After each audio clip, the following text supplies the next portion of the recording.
Hello everyone, with me today is a striped, no good hooligan. You are watching Oakland Tobacconist.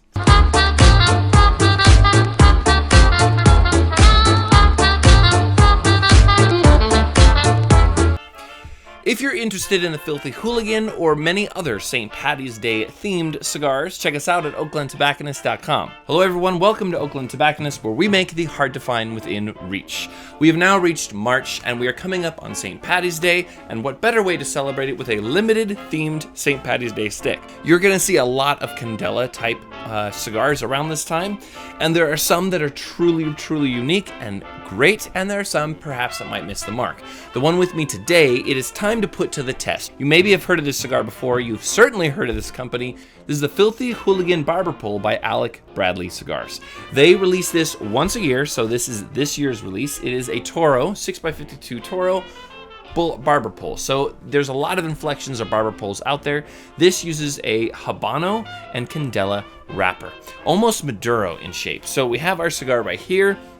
It has come time, this is the first time we have seen the cigar available at Oakland Tobacconist. It's come time to light it up and get initial thoughts on the Filthy Hooligan. There's a cut. We're going to go ahead and do a dry draw, see what we have. And a little bit of coffee bean. Grassy and coffee bean. Let's go ahead and light it up and see where we land.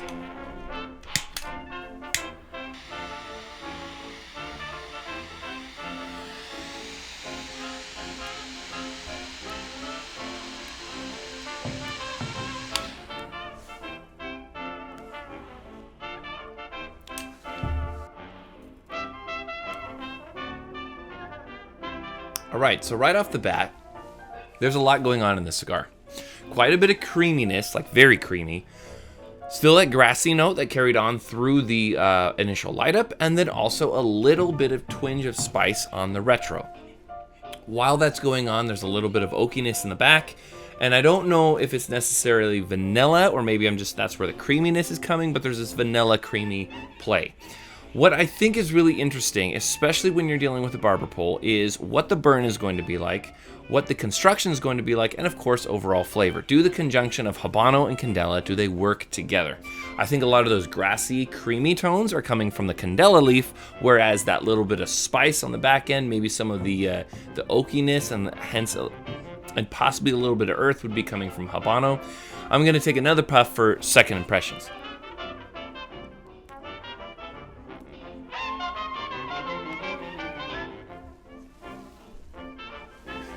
Definitely still there. It's got a lot going on, but also very consistent. So while I'm getting a lot of those flavor notes, I can still individually pick them out as I continue to smoke it. Right now, it's burning exceptionally even, which is really nice. Again, you run that risk with a barber pole of burning really wonky. Hopefully this will continue to hold up.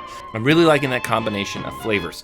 I will say at initial light up, my initial response would be that this cigar is more in the mild to medium, possibly medium, but I want to see if that ramps up as I continue to smoke it. So with that stated, I'm going to continue to puff on this. Let's see where Alec Bradley Filthy Hooligan 2022 will bring us. So here we are in the second third, and as it's getting down to it, I still have that creamy sweetness. There's more of that oakiness, and it's ramping up a little bit. I'm going to say this probably ends somewhat medium. Especially interesting given the fact that it has so much Candela in it, and to bring forward a lot of their power and strength through that Habano is really interesting.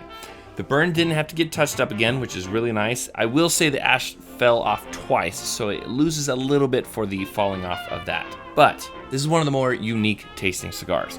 Now, when I say that, is it has a lot of those prominent notes of vanilla and cream and oak and a lot of those other things. Like I said, a little bit of that orange, dried orange peel. But very different when it's in combination with those flavors as one. Sometimes you pick that out in different things, like Connecticut's can be creamy or nutty, or when you have like a Connecticut broadleaf, you have that dark cocoa with a little bit of vanilla. But with all that, it comes out to be a very smooth, creamy note, which is really pleasant. And I could see this actually morphing pretty well somewhat on that oaky, like orange peel side to go with like a bourbon or a scotch, and I could also see it going well with coffee in the morning. It gives you enough mildness not to overwhelm your palate, but also enough flavor and a lot of things going on to stand up, I would say, to something like a bourbon. So that is the Black Market Filthy Hooligan, limited by Alec Bradley. We have this available. Go check it out on our website, oaklandtobacconist.com. Thank you so much for smoking with me here on Oakland Tobacconist.